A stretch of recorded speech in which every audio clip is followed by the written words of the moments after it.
Watanzania kusema nyi wa Kenya, nyinyi wa korofi, Like nyinyi watukutu, nyinyi nini, but they tend to forget that we actually went through faced with a more vicious dictator. And I tell them, one thing you guys are forgetting is that Kenyans walichoka. They got tired early. And it's been a build-up. It's been a build-up from multi-party time from when people were Saba ikianza. It's been a build-up. It's just been evolving through the generations based on how those generations fight. Just like that is why you see it's Kenya for politicians to hold demonstrations, because that thing is in our blood, is in our spirit. Like it's like we are born with it. It's been taught to us day by day. Gen Zs wamegrow up wakiona maandamano za watu wa kurusha mawe na nini. Hao wakasema sisi tutapigwa na mawe, but we'll fight in a way that we know how to fight. Na wamesoma. Unajua kitu moja Kenya tuko nayo ni nini? And I'll thank the dictator. Alikuwa anapenda masomo. No, ni kweli tuna masomo. Yeah. That within my lifetime, as an 11-year-old, my mother was called to school because of an essay I wrote. That's how bad things were. And we are saying this to also make Tanzanians understand that we've lived through worse. So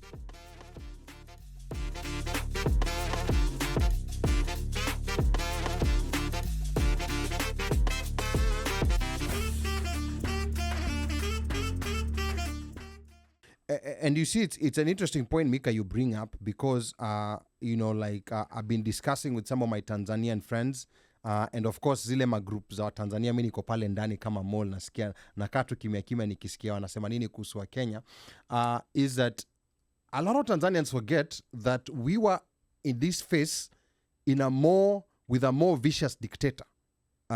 Not a very long time ago. Mm-hmm. Anyone in Kenya above the age of 40 years old did experience the wrath of, they knew about the wrath of President Moi. So, and that's a time when we also were in a similar situation where we had one party, ilikuwa ni, it was KANU, or ilikuwa chama ya baba na mama. Ilikuwa chama ya baba na mama. Baba na mama. Yes, ilikuwa kila kitu. Yes, na ilikuwa ni ile, remember how vicious things were. Remember the story I was giving you guys one day, that within my lifetime, as an 11-year-old, my mother was called to school because of an essay I wrote. That's how bad things were. And we are saying this to also make Tanzanians understand that we've lived through worse. So this is not because there's also a tendency sometimes of Watanzania kusema nyi wa Kenya, nyinyi wa korofi, nyinyi watukutu, nyinyi nini, but they tend to forget that we actually went through faced with a more vicious dictator. Mika. I was saying, there's this thing that people say, people assume, because I've also heard some Nigerian people talking about it, and they were saying, like, the difference, us in Nigeria, we cannot do what you guys have done because you guys are soft, like you've had soft leadership. You've never gone through bad leadership. And I tell them, one thing you guys are forgetting is that Kenyans walichoka. They got tired early. And it's been a build-up. It's been a build-up from multi-party time from when people were Saba ikianza. It's been a build-up. It's just been evolving through the generations based on how those generations fight. Just like that is why you see it's Kenya for politicians to hold demonstrations, because that thing is in our blood, is in our spirit. Like it's like we are born with it. It's been taught to us day by day. Gen Zs wamegrow up wakiona maandamano za watu wa kurusha mawe na nini.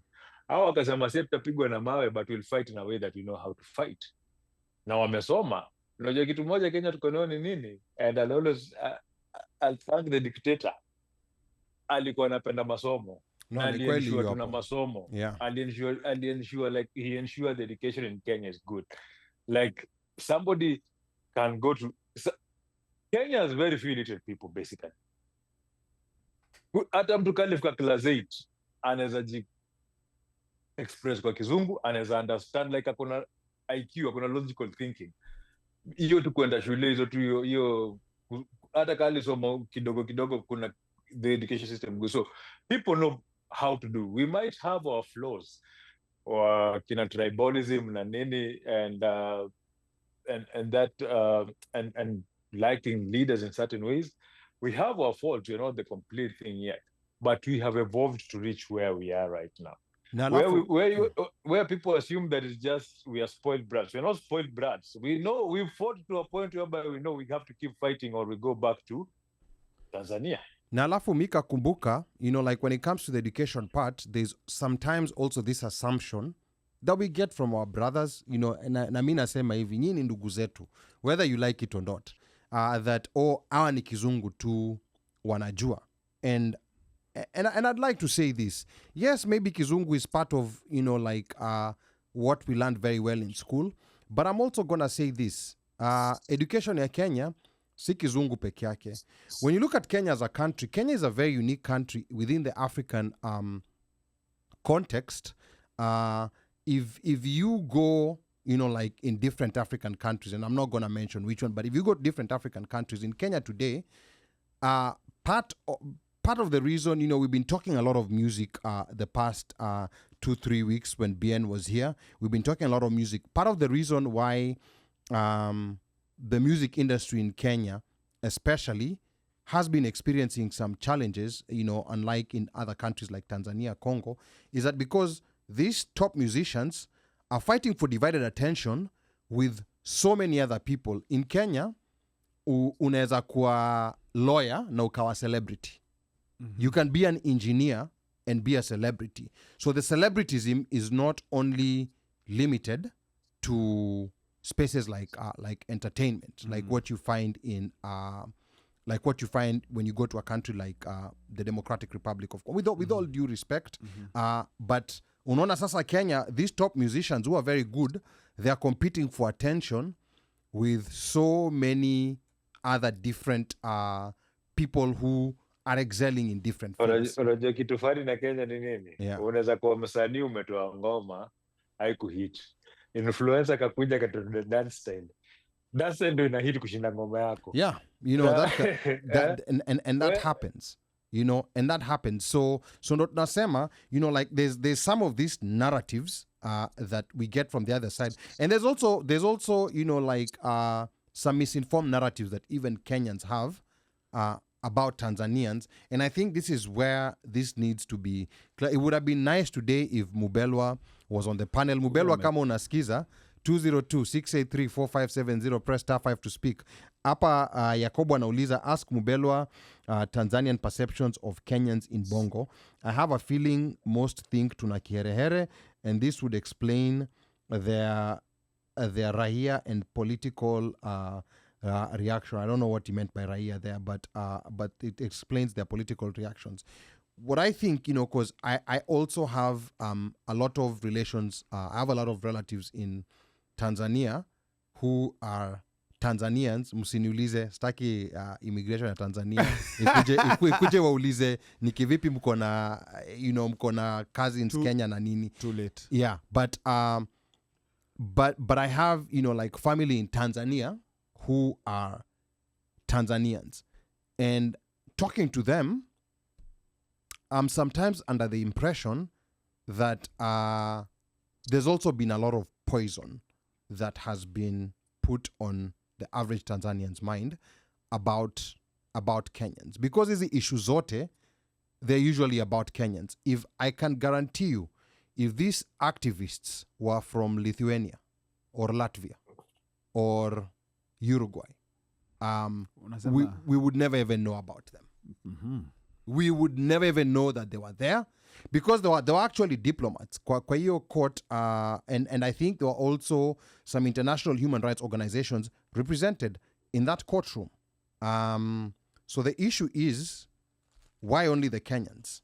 And yes, and they do have a right to do whatever they need to do, but the question is, why only the Kenyans? And which brings me to my other question. Is it should citizens within the African continent or anywhere in the world be monitoring human rights in other countries? And the reason why I say this, we remember in Julius Nyerere's Tanzania, people who are fighting for freedom were trooping into Tanzania. That's why there's a very big population of South Africans who speak Swahili. You know, they lived in Tanzania. When you look at the history of Africa, Tanzania was one of the places where people would go to seek refuge. Uganda nini? Yes, and they would offer advice. In fact, even Mika, I'm going to let you explain that. That's a very good example Mika is giving. When Uganda was under oppression by Idi Amin Dada, guess who came and saved the Ugandans? Mika, maybe talk a little bit about that, because these are some of the things that we're not hearing, you know, like from our mainstream media, and people are not talking about them. Mika, tell us about that situation. That was hold up, give me a minute. So when Idi Amin was losing popularity in Uganda, and I think it was Museveni, right? It was Museveni who was being helped by Nyerere. But one thing that one mistake that Idi Amin had decided upon that time was he felt that he could start threatening his neighbors. And one of the neighbors that he saw was actually weak was who? Tanzania. And it was quite a dumb thing that led to actually to the war. I think it was something to do with the killing of fishermen, arrested fishermen, and then killing them and sending them back and saying what did Nyerere do. And at that time, young Museveni, who was also a general and had just decided to come and try and was it Museveni or Milton Obote? It was Milton Obote. Yes. Yeah. And he didn't have such a big strength in the army, and he was trying to fight and overthrow Idi Amin.